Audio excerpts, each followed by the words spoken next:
you if you think you're ready.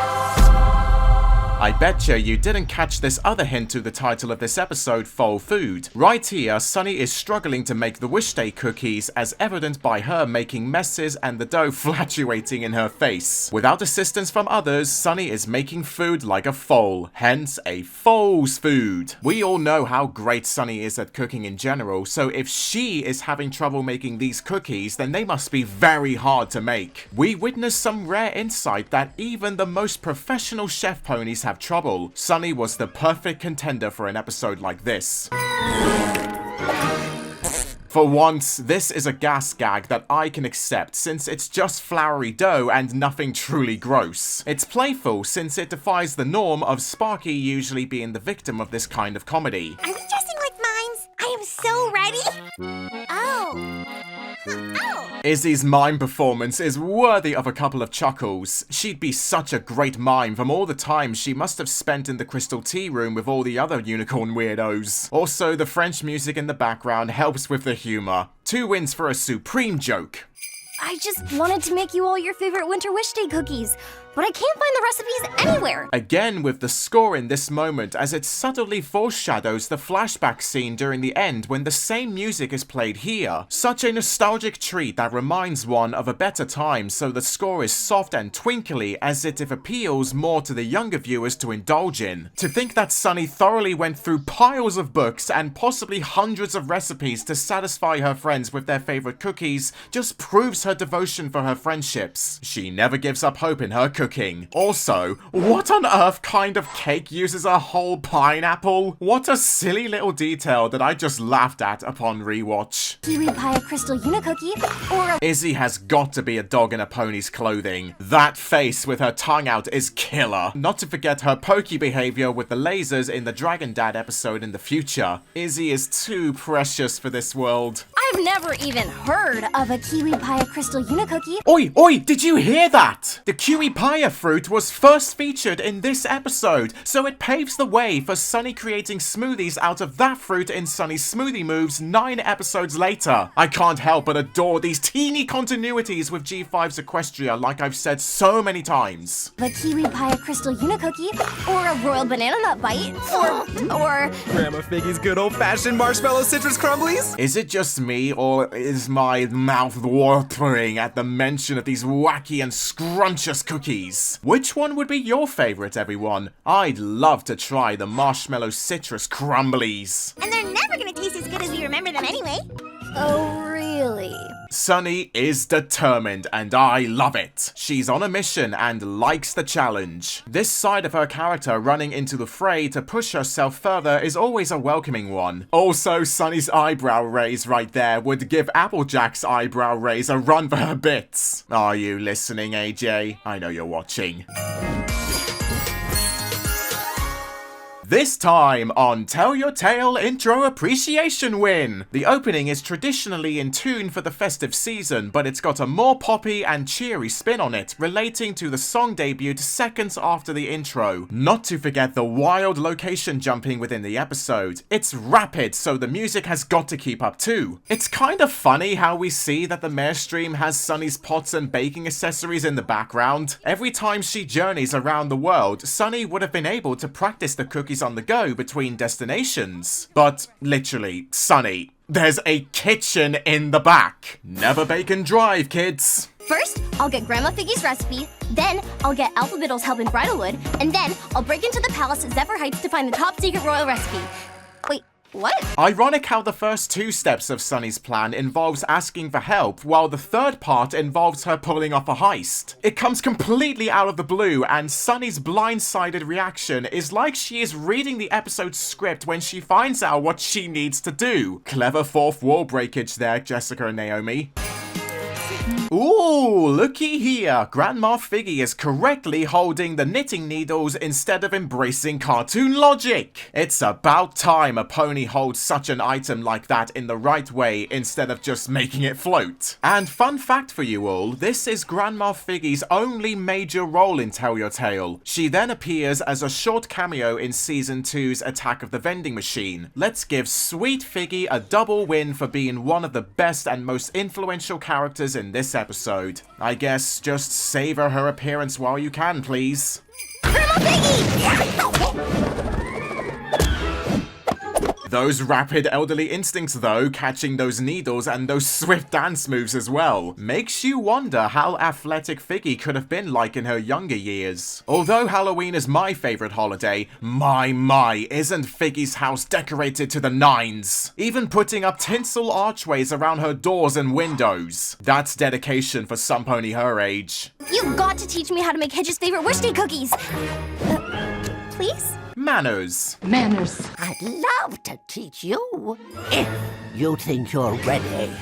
I love the extreme close-up on Figgy's face to emphasize the importance Sunny must take to bake Hitch's cookies. Yeah, I did an extreme close-up on my mic. So what?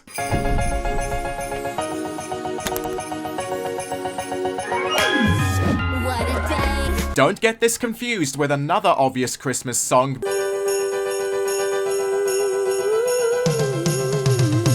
Because Sweetest Time of the Year is such a banger. The whole song's lyrics define the thought that it's ultimately cherishing the good times spent with friends and family is what matters the most. I love how all of the voice actors have a part in the song too, giving the impression that Sunny thinks of her friends too mentally on the trip. The song is so boppy and possesses an ecstatic festive jingle, almost like it's a soft remix of Carrie's iconic song or the successor of G4's The True Gift of Gifting. Sweetest Time of the Year is admittedly the best G5 Christmas song, so have a triple win this time!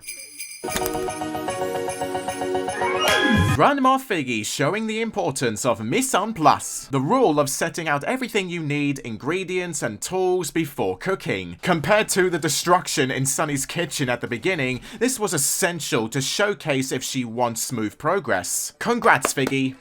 So how much flour? Sunny Pen. That's the win. Oh boy. I need your help. This transition cut from Figgy's house to Sunny opening the doors to the tea room is brilliant. In this instance, from her facial expressions, we assume that Sunny's experience cooking with Figgy was disastrous, but the further we watch the montage, we are totally caught off guard because it was in fact a success since Figgy told her she was ready. Rewatching the episode fills us with satisfaction that the chronology paid off by fooling us at first. I require 2 wins for this. I need your help.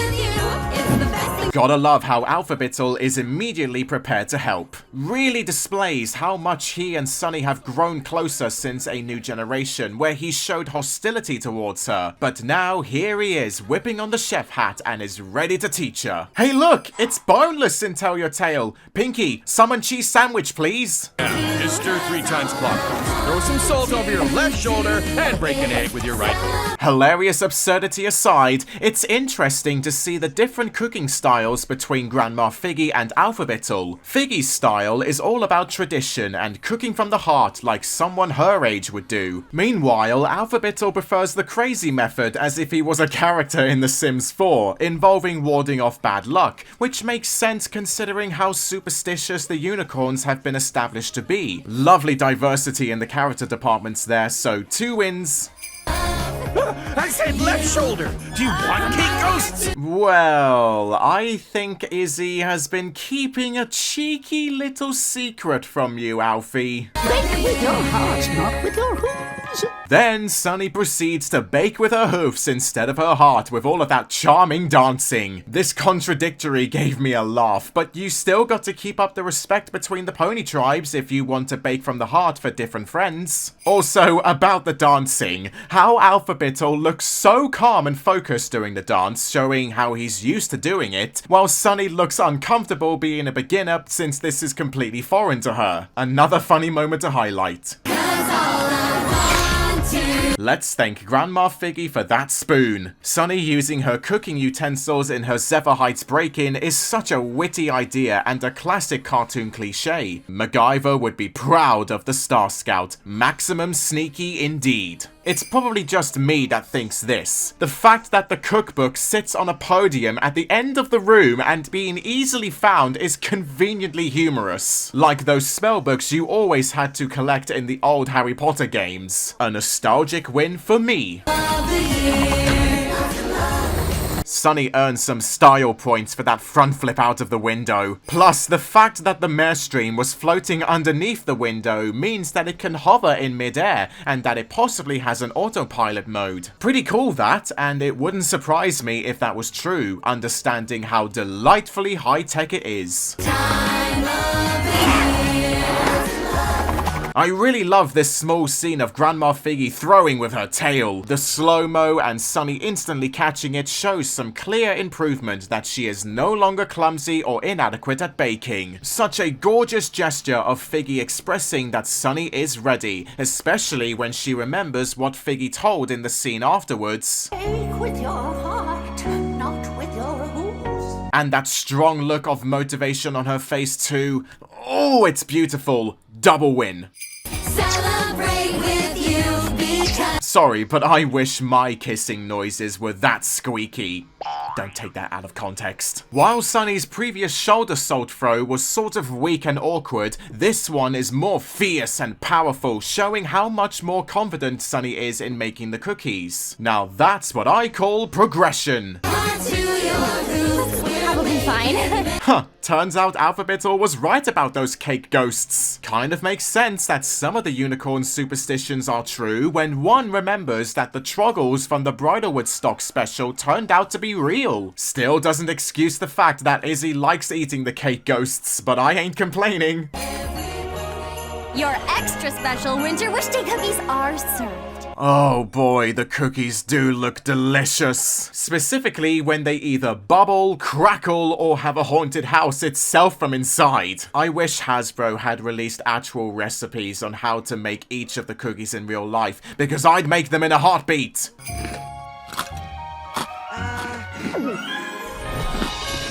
What a flashback! This scene in which Zip, Pip, Izzy, and Hitch taste their respective childhood cookies and vividly remember to when they first tasted those treats as babies was the most wholesome part of the episode. Like from the film Ratatouille, where Ego is reminded of his mother's cooking after eating the titular dish. It's one of the most relatable scenes to anyone who has ever eaten an old treat that they used to eat as a kid and tasting it again in the present day, and it brings back precious memories. It's like me with rhubarb custard sweets. Oh my god, they were so delectable. The flashback is just adorable. 5 wins now!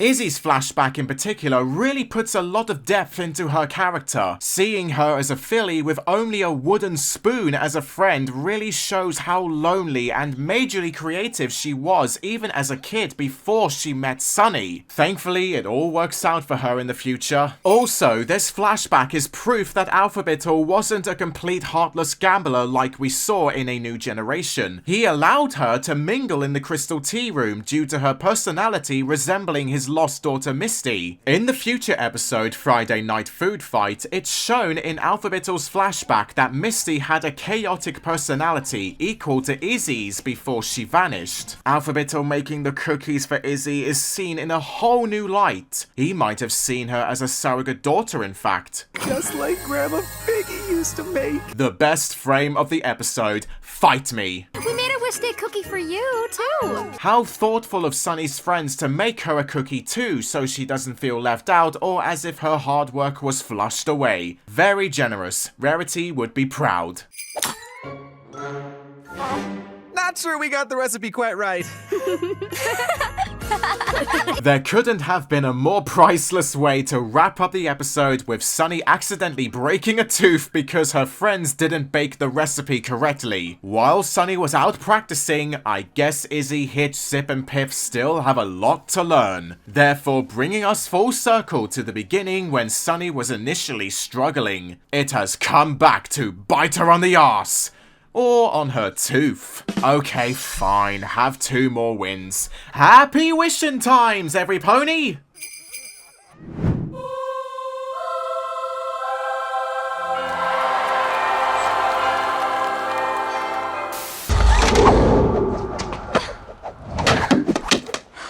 Wow, great reflexes. It's a piece of cake to bake a pretty cake. if the way is hazy. You gotta do the cooking by the book. London Tower from Thunderbird 1, approaching London Airport, height 2,500 feet, airspeed 7.5 thousand miles per hour. Crisscross, crisscross, cha-cha real smooth.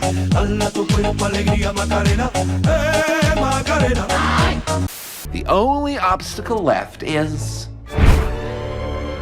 the cookie. Look at it in all its red, sugary splendor. No! Trying something new. I'm gonna put a little sugar and rub it around the rim and try to get that. You're gonna get some sugar and rub it around the rim. Get out! And they're never gonna taste as good as we remember them anyway. Is that a challenge? You think an old lady can't take care of herself? Next time I won't go so easy on you.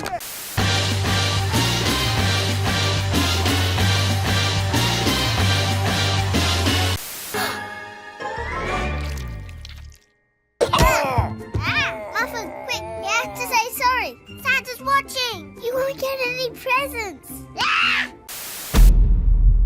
And just before this video ends, I want to give a huge thank you to all my patrons on my Patreon. My Silver FLUFFBUTT patrons, Drew Lazinski, Sabrina Wade, and Alex Smith, and all my Gold FLUFFBUTT patrons, Clear Heart Apple, Jonathan Chapper, Darth Siler 22, Owen Wildish, Stephen Cram, The Bluish Pony, and KikiBat VA. All of your love and support is greatly appreciated. Thank you.